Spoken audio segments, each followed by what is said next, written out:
All right. Of course, Roe versus Wade overturned in the weekend New Zealand time. Dr Suzanne Manning is the president of the National Council of Women New Zealand, and Dr Manning joins us right now. Good evening, Suzanne. Thank you for staying up and being with us nice and late. Kia ora. Yes, it is late for me. I'm not the night owl, but that's all right. For you, I'm quite happy to be here.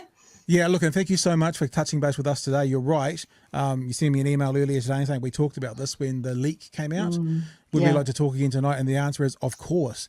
Apart from anything else, I was just talking to Chewy before we came on, and you're like, a couple of guys sitting around talking about abortion was we probably need the proper perspective and the correct representation here. So obviously everyone's entitled to an opinion because it's a societal issue, but we really did want to bring you on and have a chat with you, especially also because, and let me bring it up, you guys put out a press release today about the US Supreme Court abortion decision. A step back for women's rights is the headline that you gave it. So why don't we just give you the floor to start with and let us know your thoughts around this decision happening in America over the weekend. Okay, so it's been telegraphed. It's been coming for a while. Some of the problems there is that the law wasn't a great one to start with in terms of its legal basis, and Ruth Bader Ginsburg had said a while back it's vulnerable to reinterpretation, and it's exactly what has happened. Problem is that the courts have overturned it, and there's nothing in its place to for women to have the right to access abortion. So now American women are really in strife, and as New Zealand women, we're in a much better position with the legal basis for abortion in this country, but we stand in solidarity because what happens to a major country it sends ripples around the world, and this is the sort of right to control your own reproductive body that has been so fought for so long that we don't want the step backwards anywhere in the world, let alone a big country that funds other people and has the power to sort of set some expectations, even if we try and ignore them. I was thinking about it, and I was thinking, we're going to talk about later on in this hour, after we talk to you, Suzanne, about the leadership issue within New Zealand and what's happened with National over the weekend and people like Simon O'Connor and the statements they've been making. When Justice Kavanaugh, and I've got the tweet, I'll put it up later on, was asked in the Senate what he thought of Roe versus Wade, he said it's settled law, it's a precedent, it's done, and then he went and voted against it. I guess I kind of want to ask you a political question. I'm not sure how this will be taken or what you want to say to this, but the thing that I feel strangest about is the Democrats are throwing their hands in the air at the moment about, Trump put 3 justices in and this has happened. They've had 50 years to codify this, and they could have codified it with majorities under Obama. There's all these times where the Democrats could have actually protected this, and they haven't done it. So I'm wondering what this says about American society and what it actually, was there actually the will to do this? And are we just kind of going too little too late? I think Ruth Bader Ginsburg actually brought this up as well. She says part of the problem back when this precedent was set, that everybody in America who had been fighting for women's rights to access abortion then went, oh, right, we're done. And just stopped. Right. Sweet as we've got it all sorted. So why do we keep going? Because it takes a lot of energy. And if you think you've already achieved it, then you just leave it alone. It's other battles to pick. And certainly with like President Obama, when I read his book, it did seem like he had a few things like a global crisis and war or two to deal with, but also the numbers. I'm astounded at how America passes any laws whatsoever with their system. So yeah, no, they didn't codify it, and I think it was just nobody thought it was necessary. The Republicans play a good long game as well, and this has been what they've been trying to do the whole way through. I want to ask you about something in your press release. You say in your press release the your Council for Women in New Zealand, National Council, did a survey around this, and you found that the number of people who believed a woman has the right to choose an abortion, this is in New Zealand, increased from 66% in 2017 to 74% in 2022. I was surprised with that. 1 in 4, therefore, 1 of 4 people in New Zealand right now don't believe in a woman's right to choose. That felt quite high. So in a I'm going to the All Blacks in 2 weekends' time. There'll be 30,000 people in that stadium. That means 8,000 of those people don't believe in a woman's right to choose. That just seems incredibly high to me. What is your response to that? I'm not surprised. I'm just pleased it's gone up. This is something for a long time. The thing is, people see abortion as black and white often. And so they're entrenched positions, they stay there. I'm a Catholic, and I do have a lot of my Catholic friends who are staunchly anti-abortion. And I personally am very conflicted all on this, but more than happy to support a woman's right to choose. But some people, the moral imperative to not choose to end a life outweighs absolutely everything else. So there are quite a few people with those entrenched positions.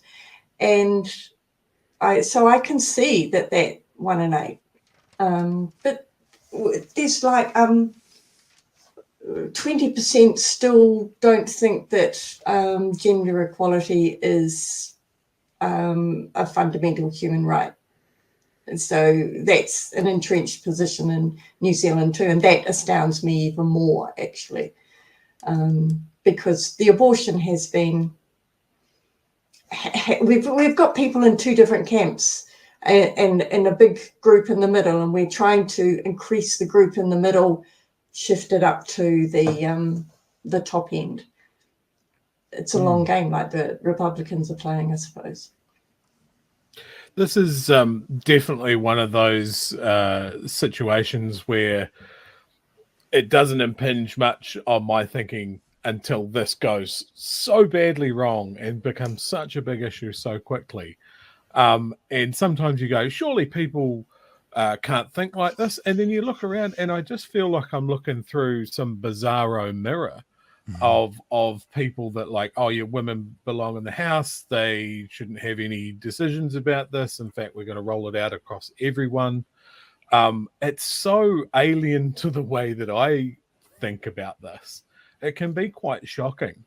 And I guess the thing that I've struggled with this weekend is being a man and knowing where I should stand in this argument. Should I be angry? Should I clear the stage for women to speak on it? Should I be a male voice speaking in support of it? It can be quite confusing. What would you suggest? I think being a man expressing his opinion on it is fine. Like you say that this is alien to your thinking. To say that is absolutely fine. It's when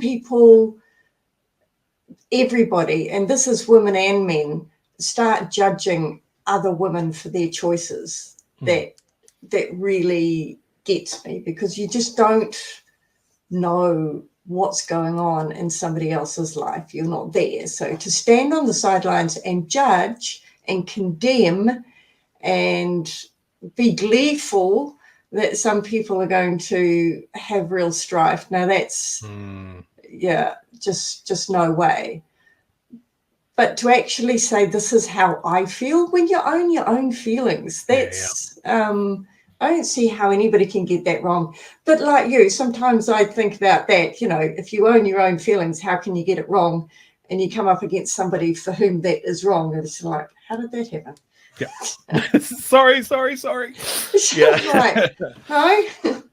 I also think the idea about being consistent is I mean, we can have different, it's okay to have different rules for different areas in life, but you know, the idea about being pro-life, which is a term that some people use, if you're going to go that path, then be consistent.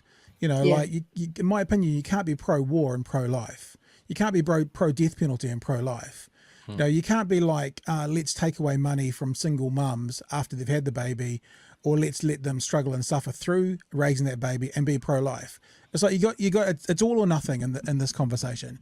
You know, and in America at the moment, they're going to be forcing, my word, it might be a bit emotive, women to carry babies to term. There better be the services after there for the ones that struggle the most of all. I feel too often in this conversation that whole pro-life target or tagline is a more accurate way of saying it is pro-life birth.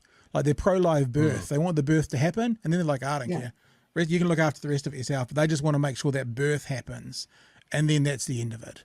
So I think consistency is really important as well. And I agree with you, Suzanne. Me and Chewy kind of had this conversation before as well. It's like, I mean, I've got kids, and this is a societal conversation. I'm a part of society. I'm offering my thoughts within the societal context. You know, I don't think there's anything that we can't talk about, not just about this, but in general, but we can still acknowledge that others may have a different, a more personal, a more real experience, or perspective than we may do. But it doesn't mean we should shut up and not offer anything. Absolutely not, because pregnancy and birth and making children actually takes more than one person.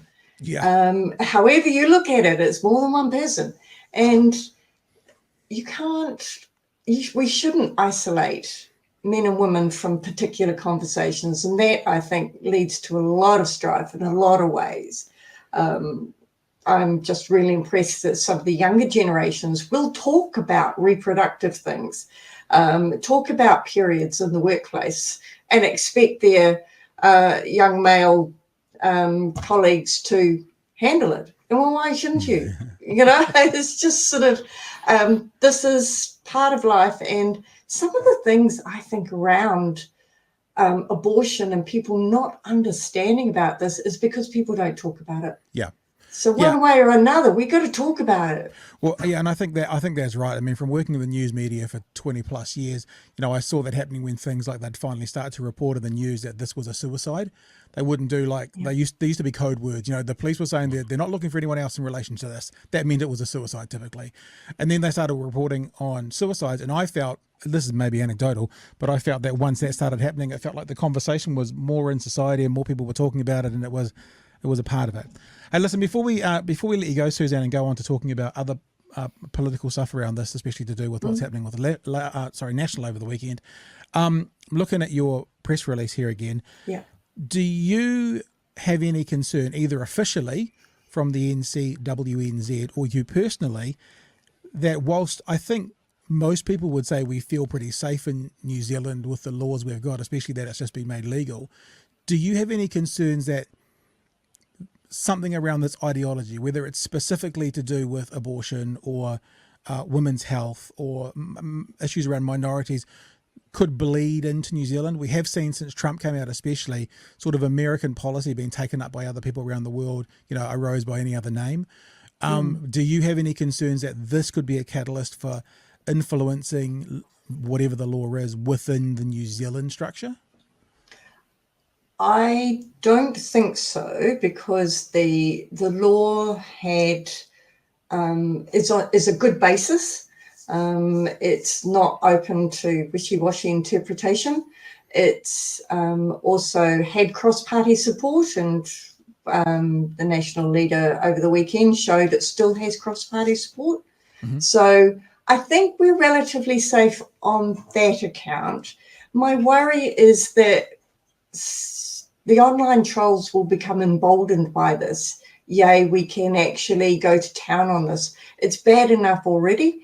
There's so much misogyny publicly at the moment directed towards women in public, and our concern is that that sort of thing would get worse. I think with the law itself, we're solid enough that this is likely to blow over, because surely that America can't keep to this for too long.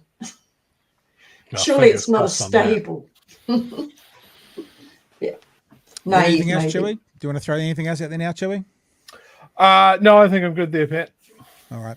Dr. Suzanne Manning, the President of the National Council of Women New Zealand. Suzanne, thanks so much for contacting me today and for joining us this evening. Appreciate your time.